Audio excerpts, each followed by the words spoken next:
ఉంటుందని భావించి ప్రముఖ పారిశ్రామిక పట్టణం పోరాటాల కేంద్రం విశాఖపట్నంలో ఈ మహాసభలు నిర్వహించడం చాలా సంతోషకరమైన విషయం.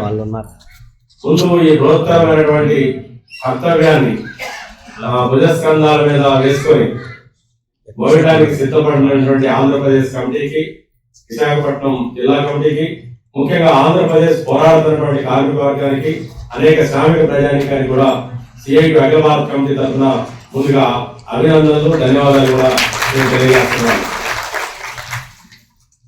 సిఐటి మహాసభలు నిర్వహించాలంటే కొద్దిగా సాహసోపేతమైనటువంటి పని. ఎందుకంటే సిఐటియు ఈ రాష్ట్రంలో, ఈ దేశంలో ఒక సమస్యల పోరాట సంఘంగా ఉంది.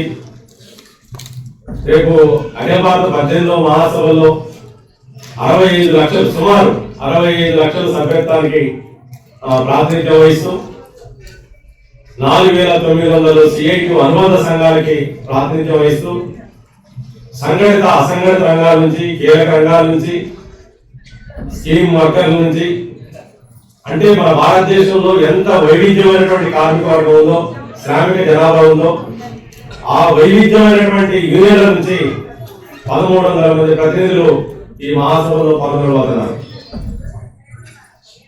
డిసెంబర్ 31 అంటే 2025 సంవత్సరంలో ఆఖరి రోజు, 2026 సంవత్సరం ప్రారంభ 4 రోజులు, 4వ తారీఖు అంటే పరంగా మన దేశం అంతా డిసెంబర్ 31 ఎలా ఉంటుందో మీ అందరికీ తెలుసు, జనవరి 1 ఎలా ఉంటుందో మనందరికీ తెలుసు. కొత్త సంవత్సరం, పాత సంవత్సరానికి వీడ్కోలుకి, కొత్త సంవత్సరానికి స్వాగతం పలికే రోజులై ఆ రోజుల్లో కూడా సిఐటి అఖిల భారత మహాసభలు కూడా మనం గత 3 ఏళ్లలో మనం నిర్వహించినటువంటి పోరాటాలన్నింటినీ కూడా నెమరు వేసుకొని కొత్త సంవత్సరంలో ఏ పందాలు భారత కార్మిక వర్గాన్ని నడిపించాలి, భారతదేశంలో శ్రామిక జన విముక్తి కోసం ఎలాంటి లక్ష్యాలతోటి మనం ముందుకు సాగాలి అనేటువంటి ఒక నిర్ణయాత్మకమైనటువంటి మహాసభకి మన విశాఖపట్నం కేంద్రంగా మారడం అనేది చాలా స్ఫూర్తిదాయకంగా భారత కార్మిక వర్గానికి ఉండాలి అనే విశ్వాసంతో ఉంది.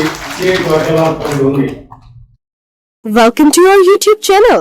Don't forget to like, subscribe and share the videos.